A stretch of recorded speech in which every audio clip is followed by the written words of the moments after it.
And to thrive is an art. It's a cultivation, as you say, you know. So these are things that if we start to pay attention to them and redirect or refocus where our energy is going, then we can build it as a daily practice, a moment-to-moment recognition of what's working and what we're blessed with and what we can appreciate, you know. And I think survival responses are designed to keep us alive, but they generate the fight-flight response in the system in order to do that. So if we are constantly attending to what's not working, we're also revving the accelerator in the body of that fight-flight response. The stress over-intensity. Yeah. And as we both know, when we're in states of profound relaxation and softening, that's where opening into something vaster than just the thinking mind hamster wheel opens up from the inside out. And that's the birth of internal insight and wisdom and knowing. And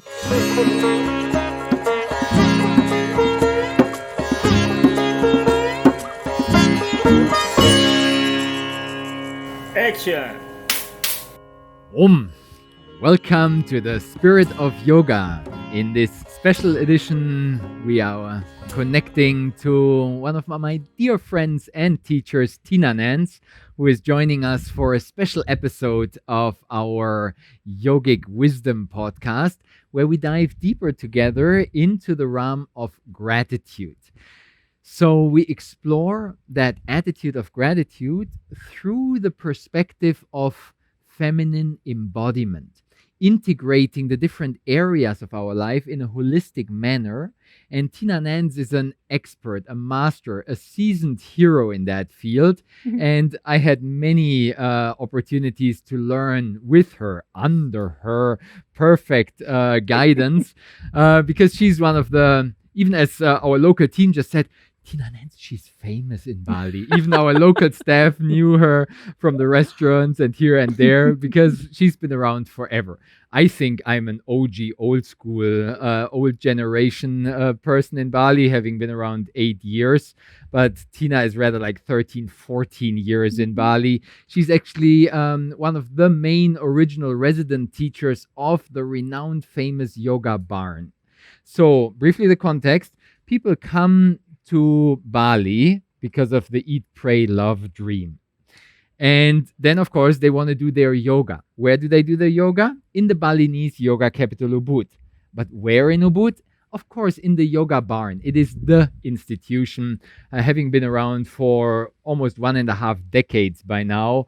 I don't know, it's like every year, 1 or 2 yoga halls more. I think we're counting like 8, 9, 10 yoga halls by now in huge, big or extremely big format, tiny, cozy spaces, perfect place. And Tina is holding the space there for more than a decade. She's been teaching these big groups of people coming, showing up for their first yoga classes in their life. Or as Tina is teaching there, the yin yoga restorative practices, where the majority of the 60, 80 participants in the hall is taking their first yin yoga class ever. And Tina has this skill, this art of taking people right from their beginner, rookie, initiation, arrival, first time experience in yin yoga, straight into profound aspects and levels of peace. Maybe sometimes even altered states of consciousness. Drop in tourist beginners are like, whoa, like what just happened? Exactly. So thank you, Tina, for showing up. Thank you for being here in our Bollywood film studio. Welcome to the Spirit of Yoga. I'm very excited about our shared exploration. Thank you. It's so beautiful here. It is a wonderful space where I remember I actually also gave you some hints how to take your online courses and video production to the next level. So together we've been growing over the last years in this digital production and are now able to bring the pearls of wisdom, which took us years and decades of confrontation, hitting our head against the walls and trying in the wrong directions. Now we can share what we learned from our teachers, from masters in the field, and share some of the unscripted, behind the scene, secret tips and tricks, the practical daily life wisdom, what actually works, the applied aspects, what we tried and what didn't work. So this brings us to a level of gratitude where we can really appreciate what we learned from our teachers in our own practices, which we cultivate in the community here together. And we give you not only a sneak preview, but a deep dive in a nutshell, exploring some of those aspects, how to cultivate the attitude of gratitude. Beautiful. Yeah, gratitude's a huge topic for so many reasons. I feel like as humans, just on a mind level, we inherently are designed biologically to have a negativity bias. And it's part of our survival response, right? So the mind is constantly looking towards what needs attending to, what needs fixing. And if we're not aware of the habits of the mind or the movements of the brain, then we can get stuck in our lives being about this focus on the negative and what's not working instead of the appreciation of all the beauty and value that's inherent in every moment, you know? So it's a very trainable skill. But at least in my own experience, I've noticed that I did have to train it up. It wasn't just like that. And if we weren't fortunate enough to be conditioned by our parents in that way, then it's something that we self-educate as adults and train through the practices of yoga and mindfulness. Exactly. We're in some ways by education, upbringing, and society conditioned on this negative bias, on the complaining about the bad weather and the politics and economy and the news being so strongly on the negative side. So we're almost hardwired on the negativity side. Like you said, if we were not fortunate enough to have like very uplifting, encouraging, empowering, positive thinking parents, the majority of us are confronted with that type of baggage, that burden, which is hardwired into our brain and nervous system. So it requires a retraining. And as you said, it's a skill which can be developed. It's like a muscle. When we train it, we repeat with the regular formal and informal practices, we can develop that skill. Yeah, absolutely. Because the survival responses are designed for survival, right? But we don't want to live our lives in survival mode only. We want to be able to thrive, not just survive, right? And to thrive is an art. It's a cultivation, as you say, you know? So these are things that if we start to pay attention to them and redirect or refocus where our energy is going, then we can build it as a daily practice, a moment-to-moment recognition of what's working and what we're blessed with and what we can appreciate, you know? And I think survival responses are designed to keep us alive, but they generate the fight-flight response in the system in order to do that. So if we are constantly attending to what's not working, we're also revving the accelerator in the body of that fight-flight response. The stress over-intensity. Yeah. And as we both know, when we're in states of profound relaxation and softening, that's where opening into something vaster than just the thinking mind hamster wheel opens up from the inside out. And that's the birth of internal insight and wisdom and knowing. And there's so much available to us on the inside that doesn't feel directly accessible when we're in a stress response. So we want to notice what's generating those survival responses and be grateful for them too, because they do their job of keeping us alive when we need them. But to be able to switch gears, to be in the driver's seat, so to speak, to be able to switch gears when we're not under threat and make sure we're focusing on beauty and all that we can appreciate, right? Exactly. Choosing wisely what content we put into our mind and into our life. Where the mind goes, the energy flows. Right. So this intention, this directionality of orienting ourselves to those things which are uplifting, which are inspiring, it matters on what we focus. And then, of course, also with what type of people we're surrounding ourselves with. They don't need to be necessarily toxic people, but even the regular like complaining mindset, it's just kind of seeing the glass half empty instead of half full, the pessimism and like focusing on the negative aspects. It's quite widespread, surprisingly, even in our uplifting alternative communities on a paradise island. Still the negative mindset comes through, complaining about this and the traffic and that and the rain. That's right. That's right. Yeah. It's a trap. It's a trap.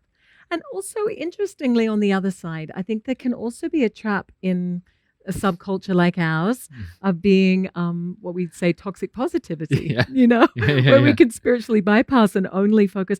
I think one area that I have really grown in terms of gratitude recently, in recent years, is being grateful for the parts of my mind that cause me discomfort. And what I mean by that is, often we can misinterpret this idea of the ego, of the ego being something we need to slay and get rid of and kill and abolish. And what I've started to really see in my own experience is that the ego is just all the unloved parts of myself that have then formed into a subpersonality. And that for myself, trying to get rid of it or trying to kick it out or trying to, has only ever increased the problem. And my God, I've tried so hard. Decades. Yeah, and now I've come to realize in my older years that these parts of me, when I offer them gratitude, when these parts that are just really doing their best with their very limited perspective on what's going to actually bring me happiness, when these parts of my psyche are playing out, rather than trying to exterminate them, if I turn around to these parts of my psyche and say, thank you for trying so hard to keep me safe, to get the things that these parts of me are looking for, which is always safety, security, love, acceptance, approval. Thank you for doing such a great job. Unfortunately, it hasn't been working that well, so let's try another methodology. And then I can bring more self online, which can gear me into a different direction.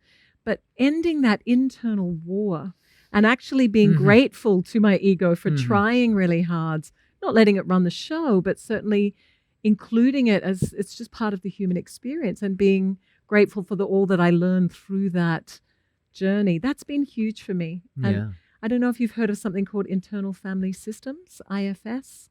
I've distantly heard about that. It's has some indirect relation also with family constellation, the different roles, but has more an internal, like different personality aspects in ourselves, which can be kind of split off almost in a schizophrenic way if they are denied in the shadow aspects. Yeah, absolutely. I mean, really, ultimately, it's recognizing that I think before we used to think of multiplicity, meaning that we have lots of different parts. We used to think about that as being only in the realm of, schizophrenia, for example. But really, it's the recognition that all of us are a multiplicity, and we all have a myriad of parts inside, often that are in conflict with each other. And it's really the focus of a practice where there's integration, where those parts are communicating with themselves. And I think before, even though consciously I didn't think I was doing this, subconsciously I was really enamored with the higher self, which meant that anything other than that was really sort of getting fought with or pushed out in my internal experience. Whereas internal family systems has been this turning around and this inclusion of all parts of myself that's created more of a sense of wholeness, not because I've included those parts and therefore that's who I am, not through identification, but through this inclusion of all of what it is to be human, and then navigating with those parts with gratitude and appreciation and love, rather than with a murderous intent. Exactly. Rather than this denial and suppression, which then can ultimately lead, what you mentioned before, the spiritual bypassing. Exactly. That's where we're coming from. We spoke about the pessimism and the negative thinking, which can be excessive, but the positive thinking can also be excessive. Starting from the kind of endless, like smiling at everything. Hi, how are you? Awesome. Even though I just had like really a bad day and I didn't sleep well. And this kind of just fake smile, which is also very widespread. And we see it here a lot in this California, this kind of California feel good in Yeah. Bali here in the tropical island, having the best day of my life, but it's kind of like actually no, not really. So this Hashtag living your best life. exactly, exactly, just The Instagram exactly. showing It the just face, has but to behind the scenes is a whole different, exactly, exactly. So Yeah. that is one common expression of it. But even then, when we take that onto the spiritual path, it can be also either like a fake positivity of Mm. just mocking this positive thinking and then denying the negative aspects, the shadow Absolutely. in my personality and those inner family roles, whatever the uncle, the father, the conditioning which we received from society in this and that way, our personality traits, characteristics, etc., where we can, on the spiritual path, have a tendency to deny and suppress them Yeah. and then run away and only focus on this imaginary supreme self. But frequently, that can be a mind game also, where Yeah. it's then just kind of this part of the mind fighting with that part of the mind and putting a lot of energy in denying, suppressing, and hiding also these character traits. And Absolutely. it can be an escapism. Yeah. And a lot of shame and Yes. guilt, and it becomes quite religious in nature rather than essentially spiritual, which, at least in my opinion, I think the essence of spirit is love. So if we're not loving all aspects of ourselves, then of course there's going to be this internal split and chaos, and it creates a lot of pain. I remember reading this quote. It said I can't remember who it was. It was a well-known yogi Yeah. saying yoga is not the path of self-improvement, it's a path of self-acceptance. Yes, famous one. Yes. Yeah, and I really agree with that. And I think I intellectually got that for a long time, and it took a long time for my heart and body to really catch up, because it's very enchanting, this idea that I'll become my perfect self and then I won't suffer anymore. Whereas now I feel like it's more about embracing my suffering as well, that deserves just as much love and presence. And in the acceptance comes the integration, and then higher self arises naturally, In the embodiment of love with who I am, I become the love that I am. The allowing, the acceptance, the Yeah. giving space, Yeah. and embracing. And in this way, being integrated in our whole being, Yeah. including the shadows and the bright sides. And in this way, having a holistic, all inclusive development. And then, like you say, yet without the identification of taking it personal, like I am the perfectly embodied and integrated body mind. But no, okay, this is harmonized. And then naturally, out of that acceptance and balance, more or less dynamic balance, constant rebalancing in the challenges, out of that acceptance, then we can also have a possible experience of that broader universal sense of wholeness arising, which is Yeah. not to be achieved, but just an arising out of the acceptance. Yeah, that's right. Or is the acceptance, is the love itself that's meeting what is as it is, This looks lovely. What are we drinking? This is buckwheat tea. Instead of what we frequently drink, the puer or old green teas, the buckwheat tea is without caffeine. So it's not stimulating, hyping us even more than we tend to be already flying high on our tropical island. So even here in these paradise surroundings, we tend to, in a way, expose ourselves to quite a lot of intensity, certain ambitiousness, which we bring from our upbringing and organizing, creating all these spaces and events. So even living on a paradise island like Bali, there can be a tendency of burning out while Believe doing it or not. exactly while Yoga doing teacher burnout is real. it's real. And it's so paradoxical because it's like this very peaceful practice and restorative yin yoga, meditation, calming down and finding that centeredness in the perfect surroundings, which are so supportive, nourishing, and there's so much beauty and bliss here. But it is not uncommon that yoga teachers and related heroes, Facilitators. facilitators who are guiding different types of modalities or musicians, etc., that they go so strong in their love and aspiration to share these teachings and practices, that we both have been there of going too strong. And then the paradox of burning out while sharing these peaceful restorative yoga practices on a paradise island, and then just like, oh my God, I need a break. I need to recover from this overintensity. Yeah. The people that tend to share are usually the people, and you might be able to relate, are usually the sensitives, like the highly sensitive people who require more nourishment and more slowness, and yet also usually have a lot of empathy and compassion. So through all the wisdom that they learn through their sensitivity, then want to share it far and wide. And yoga burnout. It's real. It's real. It's real. So that's why we sometimes stay away from the pu'er tea and the caffeine in the ancient green tea. And even also what I repeatedly try to stay away from on purpose is the cacao, which is growing here on the volcano islands. And we love it so much because it's so flavory, so rich, and we know how to prepare it properly and creamy and flavory. And it's like the elixir of the tropical island. And there's cacao ceremonies every day in Ubud. And in any restaurant, we have the best raw special 98%. ceremonial. Exactly, even sugar-free, basically, and all Oat of it. milk, coconut milk. Exactly, vegan, obviously, vegan, plant-based only, of course. So tempting, but also I noticed it sometimes. I remember going to Zest restaurant, and they used to serve these very big mugs of this ceremonial cacao ceremony. They even ask you 95%, 85%, or 70% of chocolate and cacao Which is like intensity. triple shot espresso, double shot espresso, or single shot espresso, exactly. And then I was wondering, like, having two of those in the evening, I was wondering why I'm so wired. Just like, so we make it more difficult in our paradise surroundings.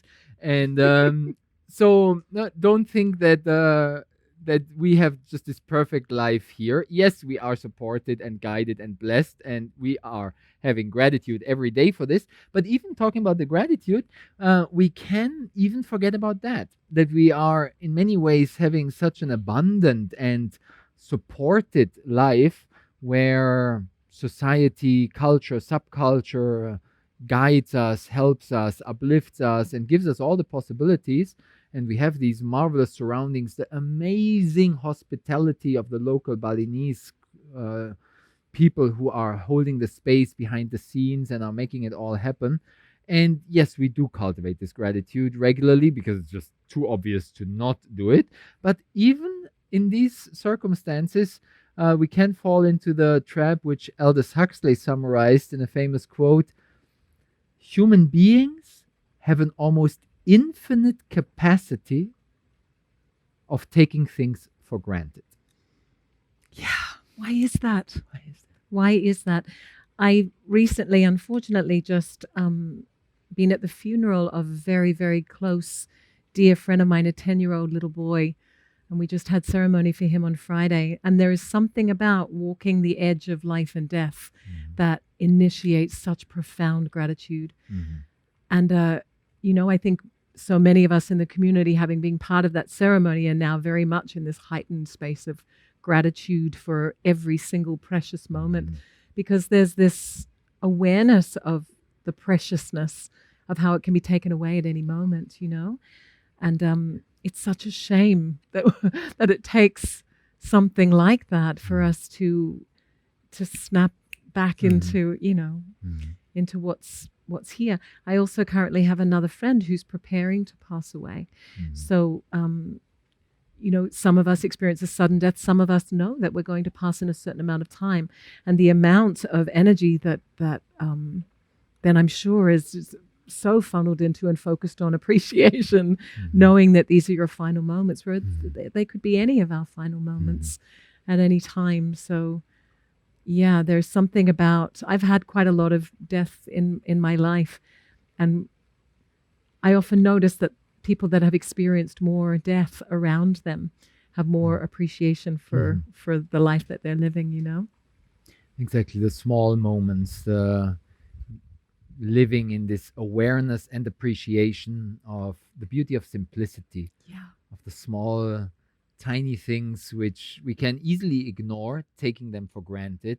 And we sometimes notice here and there, for example, 2, 3 days ago on the beach, I overstretched my finger. Just a tiny little bit. It's not even an injury. It's just a little bit. But then I notice how many times I'm holding things, even lifting this teapot. I'm like, oh, will I be able to? Yeah. No. Right. So the right hand, especially, Yeah. but any other things, the toes and anything we notice kind of once there's a little scratch. Oh, that's so true. Tiny isn't it? things like that are welcome reminders. And All of a sudden, you're so aware of how important this is. Thank you. Exactly.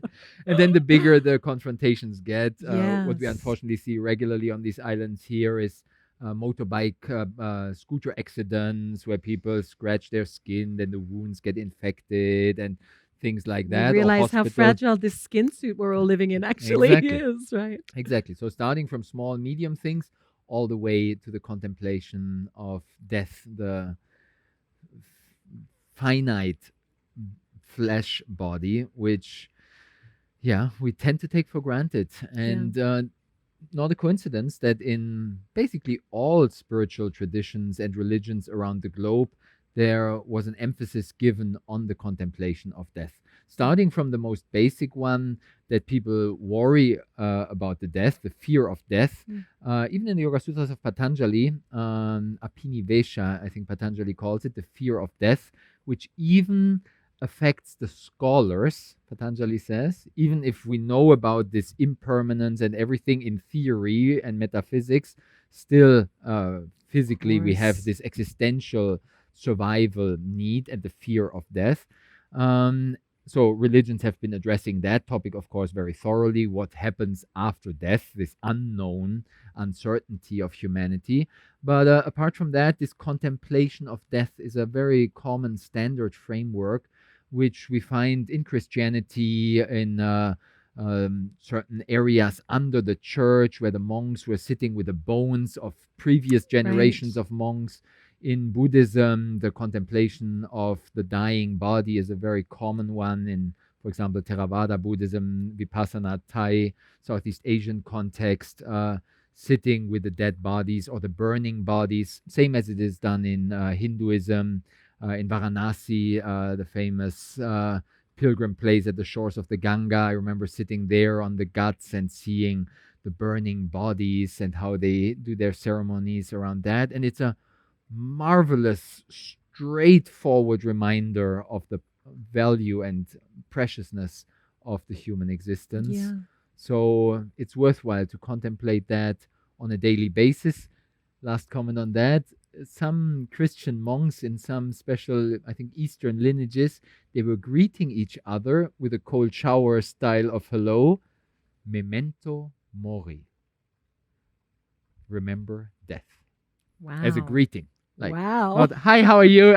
Fine, great. Like, remember death. Wow. As a reminder, every meeting, every day. Like a when we slap connect, across like, the face. Are you aware? Hi. Hi.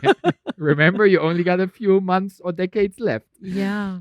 I remember when my best friend passed away 15 years ago, and she was only 35. And I remember at that time, afterwards, not in a controlled meditation, just spontaneous meditation that came up not through contemplation, but just as a distinct awareness.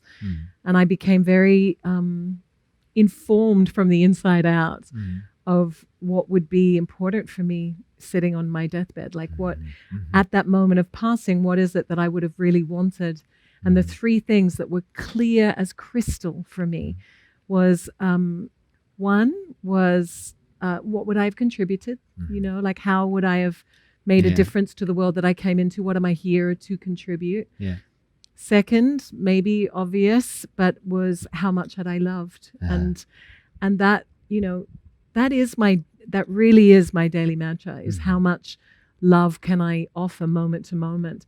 And not just as my contribution, but also in the selfish recognition that the more that I love moment to moment, the far happier I am. I love experiencing love, and I experience it the most when I'm loving you and you and you and you, and you know. And so, Yeah, how much have I loved every day? And then the third was how much did I allow myself to receive and appreciate joy? And that was a bit of a slap around the face for me, because at the time I was inside more what I would call masculine lineages. I had done a lot of Vipassana, where I had been sort of, my bed at night was a was a wooden cushion and no mattress, and it was like this kind of removal of joy to create appreciation to some degree, the removal of comfort or the removal of beauty or aesthetic to appreciate that, like the raw internal qualities. But something that was really, really surprising and awakening for me in that moment was that I realized that whether it's for me personally or whether it's a universal thing, it's not for me to say, but that to really be in the total joy of living, like the complete appreciation of the beauty that's innate in everything and the celebration of life. And something really switched in that time for me, where I switched from being more, not that I was ever pious, but my spiritual inquiry there shifted gears a little, where it became just as much about celebrating the joy and pleasure and beauty of life as it did about the internal, and that was important for me. Yeah, similar actually for me as a journey from the more ascetic approaches, similar the mindfulness meditation, Buddhist insight, Vipassana practices, and this more severe, austere withdrawal and really severe austerity. Like you said, like the wooden pillows type of sleeping on a thin mattress, if at all, type of. Exactly, to more of an embrace. So for me, that shifted also a lot in the lineages and types of practices. And also in my attitude towards yoga. I used to be more on the strict hardlining, classical, pure, kind of purist, ancient, original, traditional style, and more or less kind of looking down on condemning modern variations and improvisations, to more embracing this by now and inviting also this more organic, natural, intuitive flow, and giving space for that. And also going a lot into dance, for example. Ecstatic dance is where we regularly meet on the dance floor, or contact improvisation, more flow-based practices, more organic and embodied practices. 100%. Where I know over the last years you've been going so strong into that, and inspired me actually also to go deeper after taking your Yin Yoga teacher training, going more and more in these embodied practices. I remember one of our first community members, Simona. She was coming to your embodiment teacher training and your trauma-informed courses, etc. So there's a lot of inspiration, and in many ways, Ubud is kind of a hub for these type of practices. Where for my taste, it still leans a bit too much in the good, the bad, and the ugly. Exactly.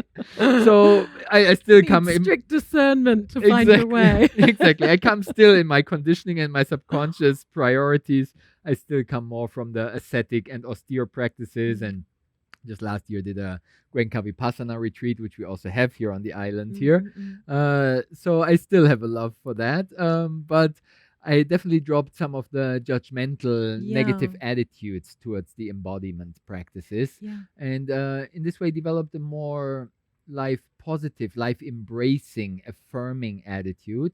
And in this way, also softening and allowing. And in this way, trusting. And in that receptivity being held. And this is as I witness from the curious outside, how you've been taking your journey and your teachings into this trusting space, where you even call your new approach being held. Maybe you can share about your journey from that austere wooden pillow into the more embodied the practices. Fluffy satin pillow. Exactly. How to be held. Well, HELD itself is an acronym, and it stands for heart-centered, embodied, listening as Dharma. And so I'll say that again, so it lands: heart-centered, embodied, listening as Dharma. So listening to the body as a pathway, as a spiritual pathway. So what I mean by that is that much like yourself, I have a deep appreciation for the wisdom traditions, and I have been deep inside the wisdom traditions for most of my adult life. However, all of the wisdom traditions are speaking to the internal teacher. They're all leading us towards that which is already within, already inside.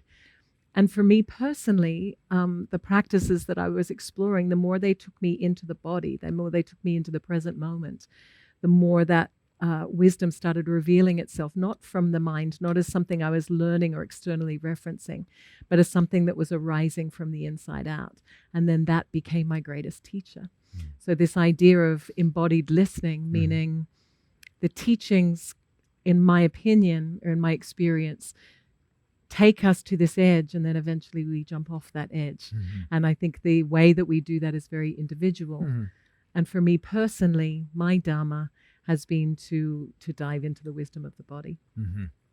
And I started to notice that you call it wisdom in motion. Yes. Yeah. So that's exactly what the body is for me, is wisdom in motion. Like this idea of Shakti as being like Purusha and Prakriti as being like Shiva in form, Shakti being the movement of the intelligence that is us. The embodied energy. That's right. So in embodied practice, I would be able to, I am able to drop into this sense of the more that I surrender to movement of the body and allow the body to unwind in its own intelligent way, the more in contact with that internal wisdom I became, like a moving meditation, like wisdom in motion. So that became my daily practice. But for me, my yoga practice is threefold. Like coming to the body for me, one is using the body as an anchor for presence. In this way, the more that I'm in the fluidity of my practice on the mat, no longer directing it or thinking about it, more in a place of surrender, then this innate intelligence is kind of moving through me and as me, and I become profoundly present. So there's that aspect. But second is this recognition that I've discovered over time through working with fascia and understanding how we store trauma in our tissue, how we store our history in our bodies. And noticing that each time that I came to the yoga mat, that I was unwinding things that I had been stuck from the past. So I suddenly started seeing yoga also as this means of unwinding anything that's in the way of me experiencing my ease and my depth, in the way of my thriving, not just surviving, right? So I started recognizing through really paying attention to my moment-to-moment experience, and I know we've spoken about this a lot when we've been working together, is this idea that when the thoughts that we're believing in, that become habits and patterns and behaviors, when they're out of alignment with our truth, that the body responds by contracting. And it's a communication from the body. I talk about it as the body as the barometer of the soul. There's this communication that's happening. The body's expanding or contracting in response to what we're thinking moment to moment. And adversely, when the thoughts that we're believing in and are becoming our behaviors and patterns, when they're in alignment with who we are, there's spaciousness, there's full freedom flow of Shakti. And that permeates out into the field that we live in and the spaces that we create. And so all of a sudden, I started getting very interested in this internal wisdom that was communicating via the body, contraction, expansion, spanda, right? So I all of a sudden, my body again was becoming my guru. So this understanding that yoga, secondly, yes, is unpacking the moments where I haven't been present enough to listen to the contraction in the moment. And I've overridden it and continued on. And then the body had to communicate with more sensation, which became pain, and then chronic pain, and eventually disease, So to start to be in deep honor and reverence of the body as a means of this communication of my alignment or misalignment with my soul. And then thirdly, my practice then became about, okay, well, each day I'll do an embodiment practice that brings me into deeper internal communication that increases what we call interoception, Yeah. which is internal sensitivity. And if I have a practice where every day I'm attuning to that, then when I'm out in the world, moment to moment, I'm able to hear that communication clearly because I've sensitized to it.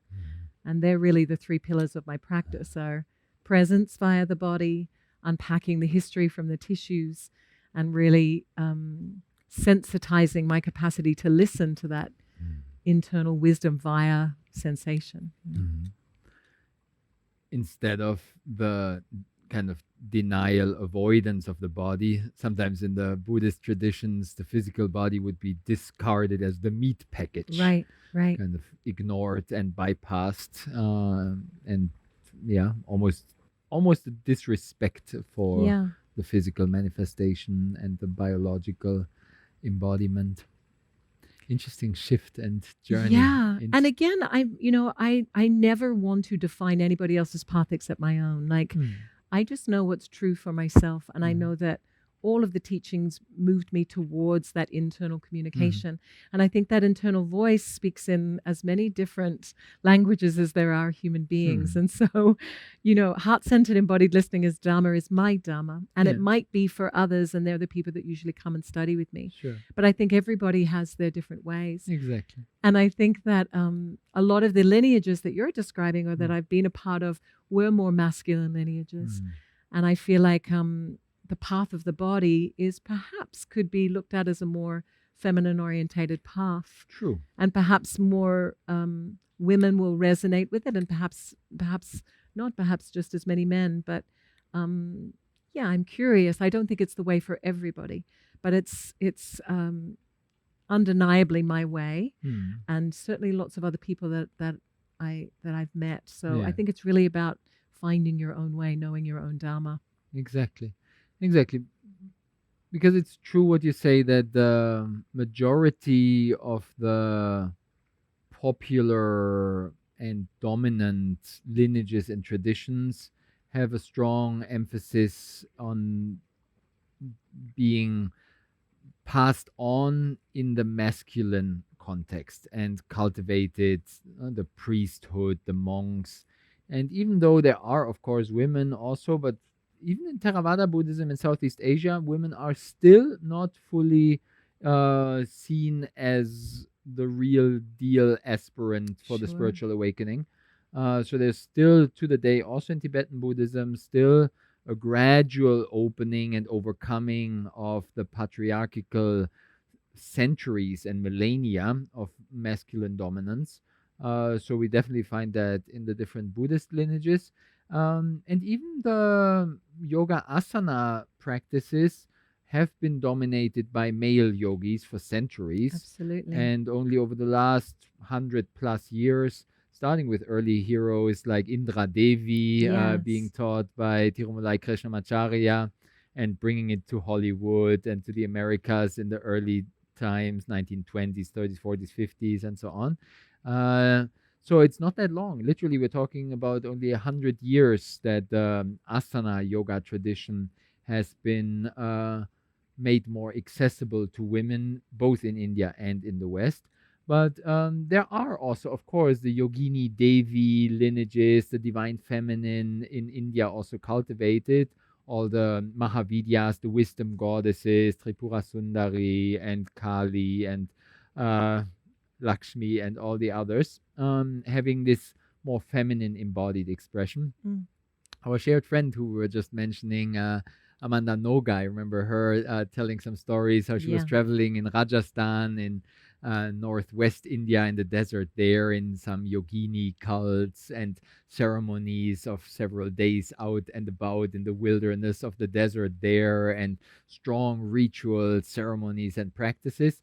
So these things are, these feminine lineages are existing, but frequently they have been denied and suppressed in the transmission also, in the libraries where the more the clerical priesthood, the male-dominated institutions were suppressing also the handing down Most of women those. had no education to read or write, so they're Exactly. predominantly oral traditions rather than Exactly. written traditions. Exactly. And also women weren't really given as much of the space for contemplation. They were looking after the house and the home and Exactly. the husband. And Exactly. yeah, so yeah, absolutely. I mean, it's a very dear part of my heart. I work specifically with women's work. I run a program called the Embodied Feminine Arts. Mhm. And it's really a reflection of my lifetime exploration of, I think now more than ever in this time of gender fluidity and that whole conversation, there is this recognition that when we're talking about the masculine and feminine, we're not necessarily talking about our genitals or our gender. We're also just talking about qualities of energy and ways of being. And having been a part of traditions like Chinese medicine and Taoism and Buddhism and yoga that were predominantly written by men for men, Yes. that there hasn't been a whole lot of exploration of the feminine path. Not to say a woman's path necessarily, but the feminine aspect hasn't been explored and revered to the same degree. And I think there's a lot more interest in that now. And certainly for myself, as I started this journey of heart-centered embodied listening, this trusting my own experience, I noticed there were a lot of things that were happening internally for me that weren't being described in the masculine traditions I was a part of. And so I then went looking for more female traditions and Kashmiri Shaivism and certain paths. But even there, I feel like the female tradition is simplistic in nature in many ways because it is asking us to come back to listen, because it's receptivity rather than direction, because it's softening open and surrendering and letting go to receive the wisdom rather than speaking it and telling it and learning it. And, you know, it's not an outward movement, it's an inward reception. And there's something very beautiful about that.